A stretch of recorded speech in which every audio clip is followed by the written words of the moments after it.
आज की इस वीडियो में हम डिस्कस करने वाले हैं सीपीसी की ऑर्डर 5 जो कि डील करती है issue and summon to parties. Summons means होते क्या है? समन्स जो है बेसिकली पार्टी को इन्फॉर्म करने के लिए भेजी जाती है कि उसे उसके अगेंस्ट कोई क्लेम की गई है, सूट फाइल की गई है, तो उसके बिहाफ में उसको अपना पॉइंट ऑफ व्यू कुछ जो रखना है उसके लिए उसे एक समन भेजी जाती है। तो ये पॉइंट ऑफ व्यू मतलब क्या होता है? मान लेते हैं कि सूट जो इंस्टीट्यूट होती है under order 4 institution of suit, ये सूट इंस्टीट्यूट होने के बाद सूट फाइल होती है, उसके रजिस्टर होने के बाद एक केस नंबर मिलती है।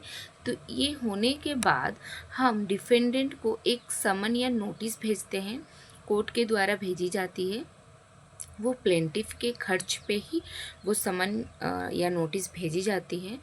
तो ये जो समन एंड नोटिस जो भेजी जाएगी वो क्यों भेजी जाती है? क्योंकि उसके बिहाफ में जो उसके अगेंस्ट क्लेम की गई है उसके लिए डिफेंडेंट को अपना पॉइंट ऑफ व्यू रखने को मौका दी जाती है, और वो अपना जो पॉइंट ऑफ व्यू रखेगा इन रिटेन, जो वो कोर्ट में अपना पॉइंट ऑफ व्यू रखेगा, अपनी जवाब देगा उस सूट के अगेंस्ट, उस प्लेंट कॉपी के अगेंस्ट, तो उसे रिटन स्टेटमेंट कहते हैं। वो रिटन स्टेटमेंट उसे समन्स मिलने के बाद, नोटिस मिलने के बाद विथ इन 30 डेज़ उसे रिटन स्टेटमेंट देनी पड़ती है। अगर वो विथ इन 30 डेज़ नहीं दे पाता है डिफेंडेंट, तो उसकी जो नोटिस जो उसकी जो रिटन स्टेटमेंट फाइल करने की राइट जो है वो कोर्ट के परमिशन के द्वारा, अगर वो वैलिड रीज़न दिखाता है तो उसके द्वारा उसको 120 डेज़, पहले थी 90 डेज़, अभी 120 डेज़ हो गई है, तो एक्सटेंड कर दी जाती है। अगर इससे विथ इन 120 डेज़ भी अगर वो फाइल नहीं कर पाता है रिटन स्टेटमेंट, तो उसकी रिटन स्टेटमेंट फाइल करने की राइट वेव कर दी जाती है, फिर वो फाइल नहीं कर पाएगी। तो ये तो रहा समन नोटिस सर्विस होने के बाद जो रिटन स्टेटमेंट की प्रोसेस। अब समझते हैं ये समन जो है बेसिकली क्यों भेजी जाती है। इसके 3 पर्पस हैं समन भेजने के लिए। एक है for the final disposal of the suit, दूसरी है फॉर सेटलमेंट ऑफ इशू, तीसरी है for personal appearance of the parties. तो ये 3 पर्पस के लिए जो है समन भेजी जाती है। तो ये जो समन जो है, समन हमारे सीपीसी के अपेंडिक्स बी में दी गई है कि वो कैसी दिखती है, और for the final disposal of the suit के लिए वो कैसा समन रहेगा, फॉर सेटलमेंट ऑफ इशू के लिए वो समन कैसा रहेगा, फॉर पर्सनल अपीयरेंस के लिए वो समन कैसी रहेगी। तो ये हमारे सीपीसी के अपेंडिक्स बी में दी गई है, you can see there. Now CPC के जो सेक्शन 27 से 29 में दी गई है summon to defendant and respondent, जो कि ऑर्डर 5 में दी गई है, और सेक्शन 31 से 32 में दी गई है समन्स टू विटनेस, जो कि ऑर्डर 16 एंड 16A में दी गई है। तो आज के हम वीडियो में ऑर्डर 5 पढ़ने वाले हैं, जो कि डील करती है समन्स टू डिफेंडेंट और रिस्पोंडेंट। तो let's start. Order 5 rule 1 to 8 general provision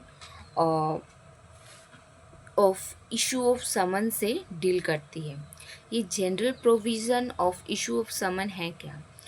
order 5 के रूल 1 to 8 ये बात करती है, तो हम इसे एक एक करके देखेंगे। रूल 1 में कहती है कि जब किसी सूट को इंस्टीट्यूट होती है, इंस्टीट्यूट होने के बाद उसको रजिस्टर होने के बाद हम समन भेजते हैं, नोटिस भेजते हैं डिफेंडेंट को उसके अपीयरेंस के लिए, जिससे वो अपना उसके अगेंस्ट जो क्लेम की गई है उस क्लेम के बिहाफ में वो अपने आंसर दे पाए इन रिटेन, जिसे रिटन स्टेटमेंट कहते हैं। ये रिटन स्टेटमेंट फाइल करने के 30 डेज़ हैं, वो एक्सटेंड भी हो सकती है 120 डेज़ तक। 120 डेज़ से ज़्यादा एक्सटेंड नहीं की जाएगी रिटन स्टेटमेंट फाइल करने के डिफेंडेंट के। अगर वो नहीं करती है तो उसकी राइट वेव कर दी जाती है रिटन स्टेटमेंट फाइल करने के लिए। और एक बात, मान लेते हैं कि डिफेंडेंट जो है जब सूट फाइल हो रही हो, जब प्रेजेंट हो रही हो उस प्लेंटिफ के द्वारा, एट दैट टाइम अगर डिफेंडेंट प्रेजेंट हो उस समय और वो उसके अगेंस्ट जितनी सारी क्लेम की गई है प्लेंटिफ के द्वारा, अगर वो सारे क्लेम को एक्सेप्ट कर लेता है डिफेंडेंट, तो इन दिस सिचुएशन जो है समन भेजने की ज़रूरत नहीं पड़ती है डिफेंडेंट को। ये रहा। और रूल 1 के रूल 2 में दी गई है कि डिफेंडेंट जो है इन पर्सन भी अपेयर हो सकता है समन सर्विस होने के बाद, सर्विस मीन्स समन रिसीव होने के बाद, और या फिर प्लीडर के द्वारा भी वो अपेयर हो सकता है। वो प्लीडर जो उसके सारे जो क्लेम किए गए हैं उसके अगेंस्ट, उस क्लेम के आंसर वो दे पाए, ऐसा प्लीडर उसके बिहाफ में अपेयर हो सकता है। और या फिर प्लीडर के साथ कुछ ऐसे व्यक्ति भी अपेयर हो सकते हैं लाइक एजेंट, रिकॉग्नाइज एजेंट, उसके बिहाफ में, जो उस सारे जो सूट में उसके अगेंस्ट क्लेम की गई हैं उस क्लेम के, उस क्वेश्चंस के आंसर दे पाए, ऐसे व्यक्ति, ऐसे रिकॉग्नाइज एजेंट प्लीडर के साथ अपेयर हो सकते हैं। ये सब रूल सब क्लोज बी में बताई गई है, सब रूल 2 के, और सब क्लोज सी में बताई गई है। एंड सब रूल 3 में बताई गई है रूल 1 के कि जो भी समन भेजी जाएगी वो उसमें कोर्ट की सील होनी चाहिए, और कोर्ट के जो ऑफिसर अपॉइंट होते हैं उस समन भेजने के डिपार्टमेंट में, उसकी सिग्नेचर होनी चाहिए या फिर जज की सिग्नेचर होनी चाहिए। ये रहा रूल 1। रूल 2 क्या कहती है कि जो समन भेजी जाएगी उसकी एक प्लेंट की कॉपी उस समन के साथ अनेक्स्ट होनी चाहिए जो डिफेंडेंट को भेजी जा रही है।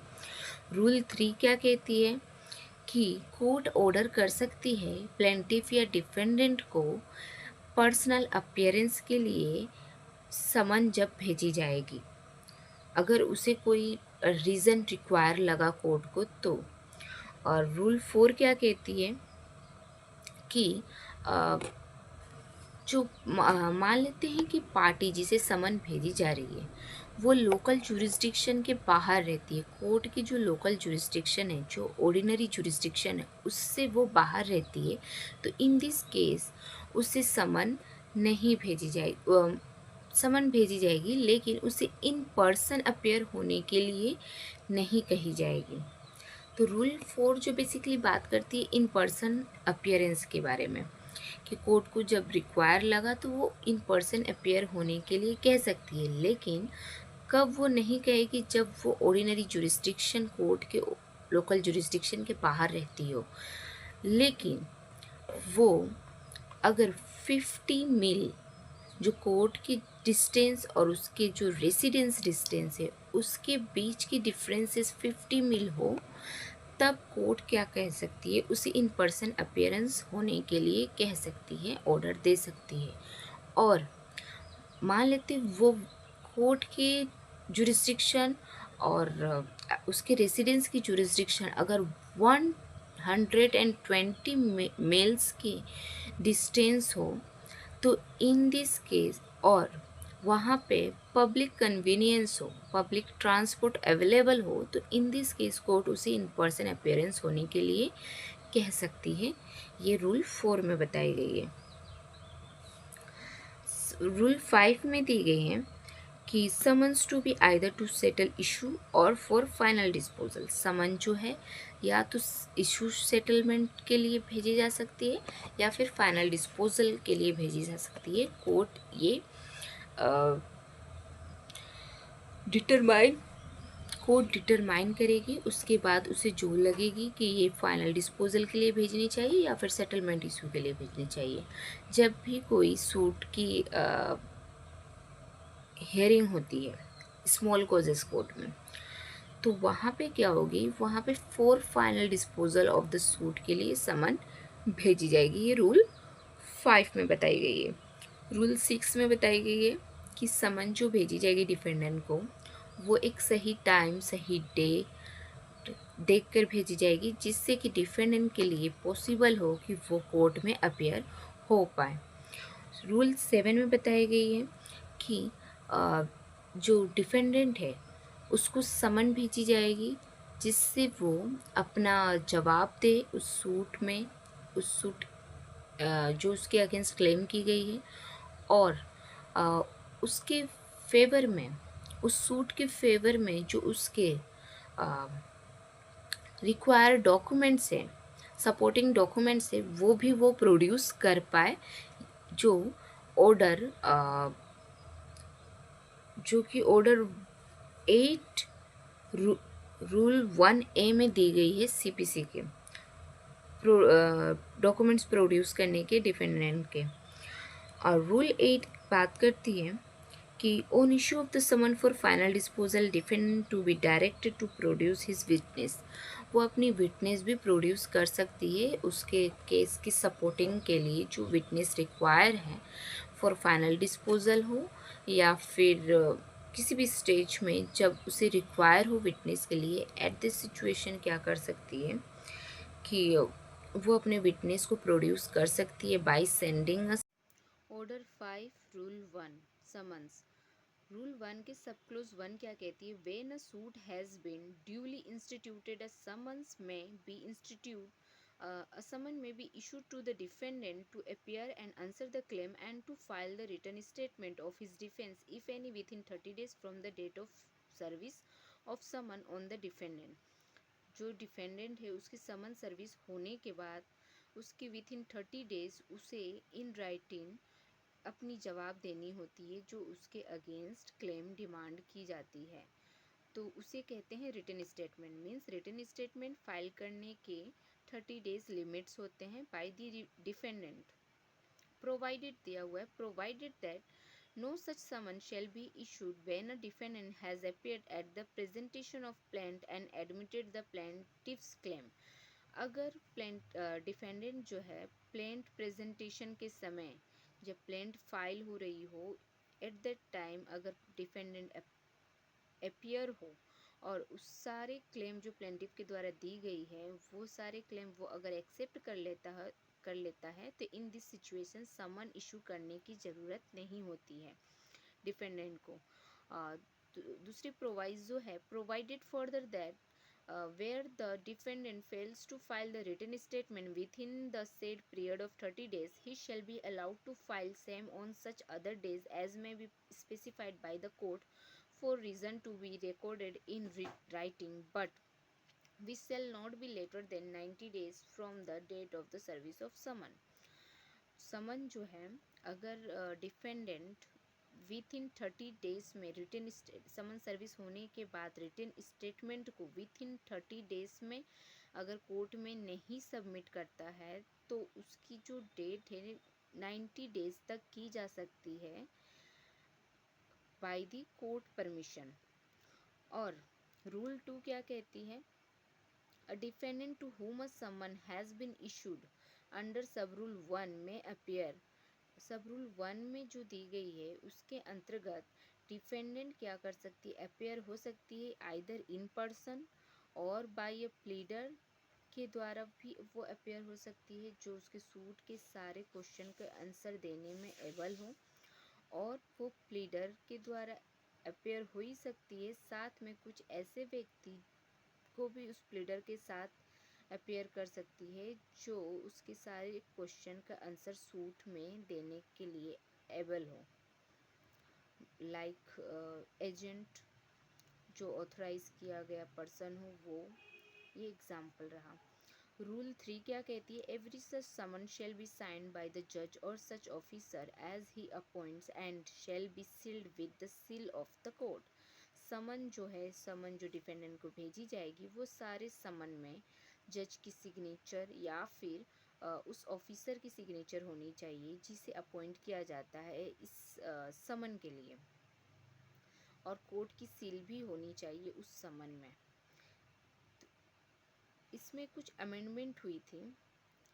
अमेंडमेंट क्या हुई थी कि जो डिफेंडेंट के रिटन स्टेटमेंट फाइल करने के जो 30 डेज पीरियड थे, उसे हम 90 डेज यहाँ पे पढ़ा था हमने। इस 90 डेज को अमेंड करके 120 days 120 days 120 days from the date of the service of summon extend कर दी गई है विद द कोर्ट परमिशन। अगर कोर्ट को लगे कि अगर कोर्ट को किसी रीज़न बता पाए डिफेंडेंट कि वो किस वजह से इस 30 डेज़ के अंतर्गत वो रिटन स्टेटमेंट सबमिट नहीं कर पाया, तब जो है उसकी डेट जो है 120 डेज़ तक एक्सटेंड कर दी जा सकती है। लेकिन 120 डेज़ एक्सटेंड होने के बाद वो रिटन स्टेटमेंट सबमिट के लिए अलाउ नहीं की जाएगी। ये रहा रूल 1 ऑफ ऑर्डर 5। रूल 2 क्या कहती है? Copy of plaint annex to summon. जो समन भेजी जाएगी डिफेंडेंट को, उसके साथ एक कॉपी प्लेंट की भी अनेक्स्ड होनी चाहिए। ये रूल 2 में बताई गई है। रूल 3 में क्या बताई गई है? कोर्ट में ऑर्डर डिफेंडेंट और plaintiff to appear in person. Court order कर सकती है प्लेंटिफ या डिफेंडेंट को इन पर्सन अपेयर होने की। रूल 3 की सब क्लोज 1 कहती है where the court sees reason to require the personal appearance of the defendant the summon shall order him to appear in person in court on the day therein specified. अगर court को require reason मिल जाए कि personal appearance की ज़रूरत है defendant की, तो इन दिस केस कोर्ट क्या करेगी? ऑर्डर कर देगी कि जो डेट है उस डेट पर डिफेंडेंट को personal appearance in person appear होनी होगी। सब रूल 2 क्या कहती है? Where the court sees reason to require the personal appearance of the plaintiff on the same day it shall make an order for such appearance. Plaintiff को अगर लगे कोई रिक्वायर रीज़न मिल जाए कि प्लेंटिफ को इन पर्सन अपेयर होना है, तो इन दिस केस वो प्लेंटिफ को भी अपेयर होने के लिए कह सकती है on the date fixed. Date जो दी रहेगी उस डेट पे। रूल 4 क्या कहती है? No party to be order to appear in person unless resident within certain limits. कब पार्टी की नेसेसरी नहीं होती है इन पर्सन अपेयर होने के लिए? जब वो unless resident within certain limits, कुछ लिमिट्स दी गई है जहाँ वो रहती हो, इन दिस केस में उस पार्टी को कोर्ट में अपेयर होने के लिए नहीं कही जाती है, नहीं ऑर्डर दी जाती है कोर्ट के द्वारा। वो कौन कौन से हैं? No party shall be order to appear in person unless he resides within the local limits of the court's ordinary original jurisdiction. Court के ओरिजिनल जुरिस्डिक्शन के बाहर, लोकल लिमिट्स के बाहर अगर वो पार्टी रहती हो, तो इन दिस केस क्या होगा कि उसे कोर्ट में अपेयर होने के लिए नहीं कही जाएगी। अगर वो लोकल लिमिट्स के अंतर्गत हो, तब वो अपेयर होने के लिए उसे बोला जाएगा। कोर्ट ऑर्डर दे सकती है इन पर्सन अपेयर होने के लिए। सब क्लोज बी में क्या कहती है? Without such limits but at place less than 50 और वेयर देयर इज रेलवे और स्टीमर कम्युनिकेशन और other established public convenience or 56 of the distance between the place where he resides and place where the court is situate less than 200 miles distance from the courthouse। Means जो ये 50 meals हैं, मान लेते हैं कि जो party है वो कोर्ट की जुरिस्डिक्शन के बाहर रहती है, लेकिन वो जहाँ रहती है वहाँ की दूरी और ये कोर्ट की दूरी मिलाकर 50 मील्स के अंतर्गत अगर आती हो, तो वो व्यक्ति कोर्ट में अपेयर करने के लिए, इन पर्सन अपेयर करने के लिए ऑर्डर दे सकती है कोर्ट। और या फिर वो 200 मील्स के अंतर्गत हो कोर्ट की जुरिस्डिक्शन से और उसके रेसिडेंस के 200 मील्स के अंतर्गत हो, लेकिन वहाँ पे जो है पब्लिक जो कन्वीनियंस है वो अवेलेबल हो, मीन्स ट्रांसपोर्ट अवेलेबल हो, स्टीमर अवेलेबल हो। इन दिस केस क्या होगा, उसे इन पर्सन अपियर करने के लिए कोर्ट ऑर्डर कर सकती है, रूल 4 में बताई गई है। रूल 5 क्या कहती है, summons to be either to settle issue और फाइनल डिस्पोजल। समन जो है या तो इशू सेटल करने के लिए की जा सकती है या फिर फाइनल डिस्पोजल के लिए समन इशू की जा सकती है। The court shall determine at the time of issuing the summons whether it shall be for the settlement of issues only और for the final disposal of the suit, and the summons shall contain a direction accordingly. अगर court को लगे कि ये समन जो है किस चीज़ के लिए रिक्वायर है, फाइनल डिस्पोजल के लिए या फिर इशू सेटलमेंट के लिए, उस हिसाब से कोर्ट उसे समन करेगी। Provided that in every suit heard by a court of small causes, the summons shall be for the final disposal of the suit. Proviso में दी गई है कि स्मॉल कॉजेज़ की जितनी भी सूट हियरिंग होगी उसमें क्या होगा कि वो जो समन भेजा जाएगा वो फाइनल डिस्पोजल के लिए भेजा जाएगा सूट के। ये रहा रूल 5। रूल 6 क्या कहती है, दी गई है fixing day for appearance of defendant. Defendant के अपियरेंस के लिए जो डेट फिक्स की जाती है वो रूल 6 में बताई गई है। वो कैसे, the day under sub rule 1 of the rule 1 shall be fixed with reference to the current business of the court, the place of residence of the defendant, and the time necessary for the service of the summons, and the day shall be so fixed as to allow the defendant sufficient time to enable him to appear and answer on such day।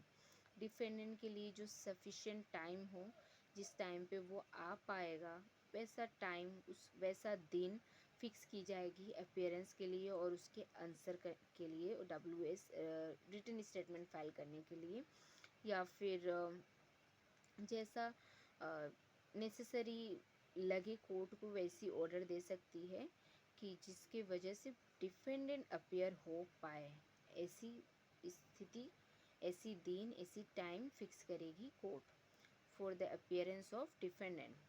Rule 7 में क्या दी गई है, summon to order defendant to produce documents relied on by him. जो defendant को summon की जाएगी उसमें डिफेंडेंट को डॉक्यूमेंट्स प्रोड्यूस करने के लिए उसके बिहाफ में, जो डिफेंडेंट का अगेंस्ट क्लेम की गई उसके बिहाफ में उसे डॉक्यूमेंट्स प्रोड्यूस करने के लिए भी समन की जा सकती है। The summon to appear, summon appear करने के लिए, and answer shall order the defendant to produce documents or copies thereof specified in Rule 1A of the Order 8 in his possession or power upon which he intends to rely in support of his case। Order 8 rule 1A में दी गई है जो documents के बारे में, उस आधार पर डिफेंडेंट के पास राइट रहती है कि समन इशू होने के बाद, समन सर्विस होने के बाद वो अपियर करे और उसके बिहाफ में उसे जो सपोर्टिंग डॉक्यूमेंट्स हो वो प्रोड्यूस कर सकता है कोर्ट में। ऑर्डर रूल 8 में क्या दी गई है, on issue of summons for final disposal defendant to be directed to produce his witness. Witness को प्रोड्यूस करने के लिए भी डायरेक्शन कोर्ट दे सकती है डिफेंडेंट को, उसके बिहाफ में, उसकी जहाँ पर डिफेंडेंट को लगे कि उसके केस के सपोर्ट में कुछ विटनेस लगेगी, तो इन दिस केस क्या है, कोर्ट ऑर्डर दे सकती है उस विटनेस के अपियरेंस के लिए, उस विटनेस जो एविडेंस डिफेंडेंट कोर्ट में देना चाहती है। For final disposal of the suit, suit के फाइनल डिस्पोजल के वक्त जो समन इशू की जाती है उस वक्त कोर्ट ऐसा डायरेक्शन दे सकती है कि उसके जो डिफेंडेंट है उसके वो अपने सपोर्ट में विटनेस प्रोड्यूस कर सकती है, एविडेंस दे सकती है अपने फाइनल डिस्पोजल के लिए। ये रहा रूल 8। ये रहा CPC के ऑर्डर 5 रूल 1 to 8 जो कि डील करती है general provision of the summon. जो समन्स के कंटेंट्स क्या होगी वो रूल 1 to 8 में बताई गई है। आगे की वीडियो में, नेक्स्ट वीडियो में हम पढ़ेंगे मोड्स ऑफ समन।